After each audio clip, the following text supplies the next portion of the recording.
Hello, everyone. Over the last 10 years, a lot of my academic research has revolved around Vedanta. So, what is Vedanta? Here are three related ways of answering this magnificent question. Magnificent because a proper response would require several books. First, there is Vedanta 1. This is a set of commentarial engagements with three bodies of scriptural texts. Number 1, the Upanishads, 700 BCE onwards. Number 2, the Bhagavad Gita, roughly 200 BCE. And number 3, the Brahma Sutras, roughly 200 BCE. Commentators such as Shankara, roughly the 7th century CE, Ramanuja 11th century, Madhva 13th century, Vallabha 15th century, and others have tried to systematize or synthesize these texts. Different parts of these Sanskrit texts seem to be making divergent claims, and you may need a commentator to show you how this divergence can be addressed. For instance, in one place, you may read that the spatio-temporal diversity that you see around you, for instance, the dog in your kitchen looks very different from your neighbor's cat, is real. And in another place, you may read that this type of diversity is unreal. So you may look for someone who can harmonize these types of statements, and traditionally, this is the task of a Vedantic commentator or exegete who develops a consistent system by working with the building blocks of scripture, experience, and reason.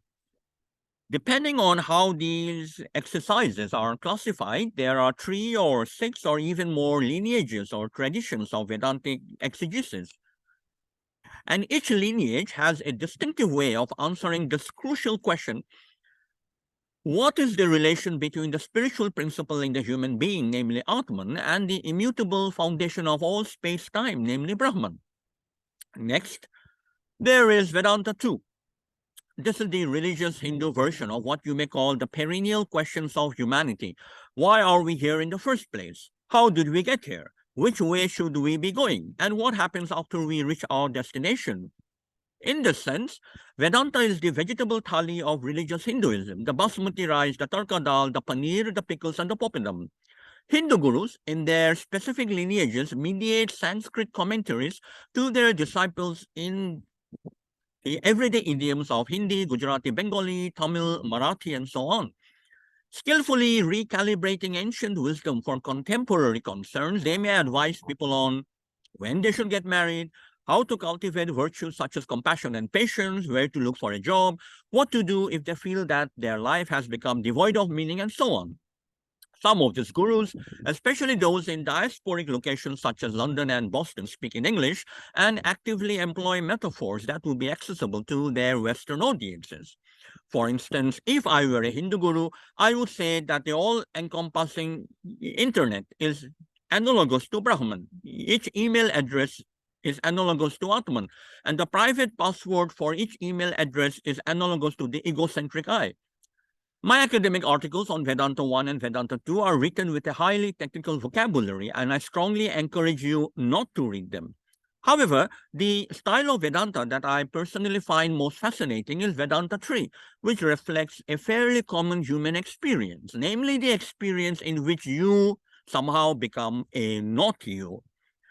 When was the last time you did something that you regard as genuinely creative? Let's say the answer is yesterday evening when I was cooking a vegetable thali for 45 minutes. Reflect on the somewhat peculiar nature of this experience. On the one hand, you were not consciously aware of the I who was cooking then. You were not repeating to your own self, I am cooking. Yes, I am cooking. On the other hand, you were not sleepwalking through those 45 minutes. Indeed, you were cooking and not your dog or your cat.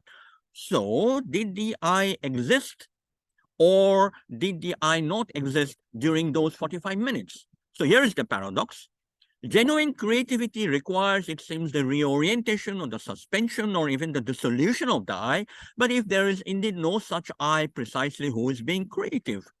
In such everyday experiences, whether gardening, listening to music, going for a walk in the countryside on a beautiful spring morning, and so on, the I seems to touch something deeper, so that you recover yourself precisely by forgetting your own self.